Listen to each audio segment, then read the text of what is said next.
Man মানি মিউজিকে আপনাদের স্বাগত জানাই। আগের ভিডিওতে আপনাদের বলেছিলাম যে পরবর্তীকালে আমি পাল্টা এবং সরগম এই বিষয় নিয়ে একটি ভিডিও তৈরি করব।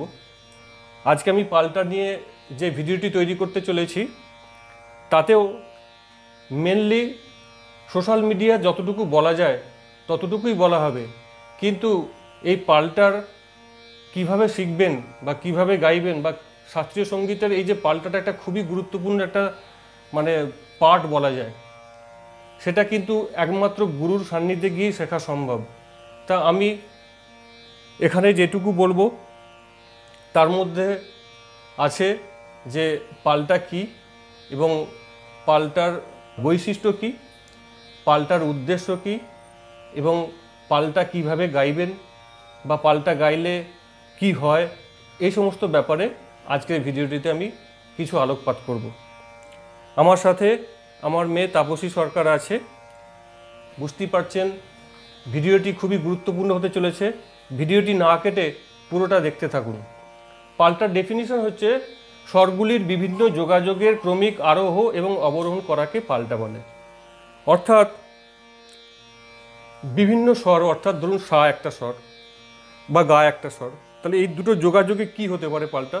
সা গা, এর যে নেক্সট স্টেপ, এর যে পাল্টা, অর্থাৎ সাটাকে আমরা যদি 1 ধরি আর গাটাকে যদি 3 ধরি, তাহলে কি হচ্ছে এর পরবর্তী যে ডিজাইন সেটা কি হবে, তখন রেটাকে 1 ধরতে হবে এবং মাটাকে 3 ধরতে হবে, তাহলে রে মা। এইভাবে কি হচ্ছে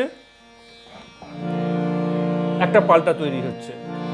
সা গা রে মা গা পা মা ধা পা নি ধা সা, এরকম।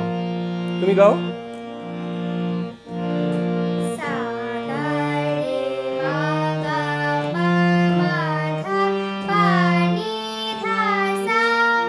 এটা একটা পাল্টা। এইভাবে বিভিন্ন রকম হতে পারে। সেটা আমি যদি বলুন একটা বললাম যে 1 3 5, অর্থাৎ সা গা পা, এটা একটা পাল্টা হতে পারে। কীরকম হবে? সা গা পা রে মা ধা গা পা নি মা ধা সা। বলো তুমি।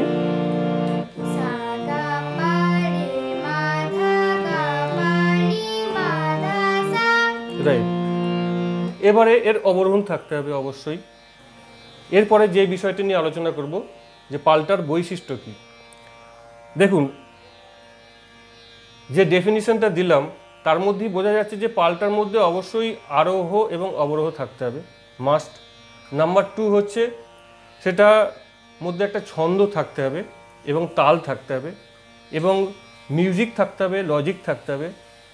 আর একটা হচ্ছে কি যে পাল্টার মধ্যে কোনো গ্যাপ থাকতে পারে, কিন্তু সেটাও কিন্তু সেই মিউজিক্যালি এবং লজিক্যালি সেটাকে প্রকাশ করতে হবে এবং অবশ্যই সেটা ক্রমিক হতে হবে, তা না হলে কিন্তু সেটাকে পাল্টা বলা যাবে না।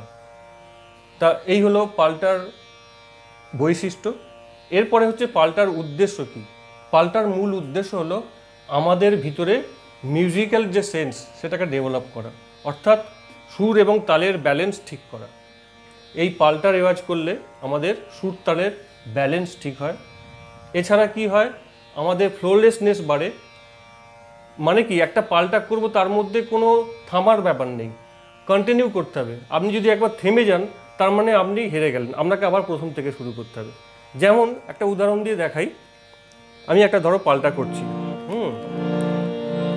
সা রে গা মা রে, রে গা মা পা গা, গা মা পা ধা মা, মা পা ধা নি পা, পা ধা নি সা ধা, ধা নি সা রে নি, নি সা রে গা সা, সা নি ধা পা নি ধা পা মা ধা, ধা পা মা গা পা, পা মা গা রে মা, মা গা রে সা গা, গা রে সা নি রে, রে সা নি ধা সা।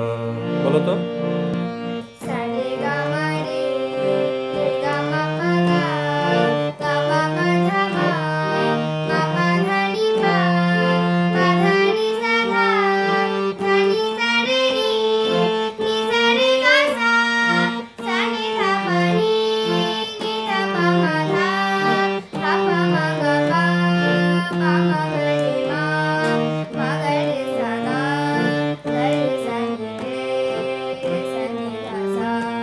डबल है सारे गा मा रे गा मा पा गा मा पा दा मा पा दा नि सा धा नि सा रे सा रे गा सा सा रे गा मा रे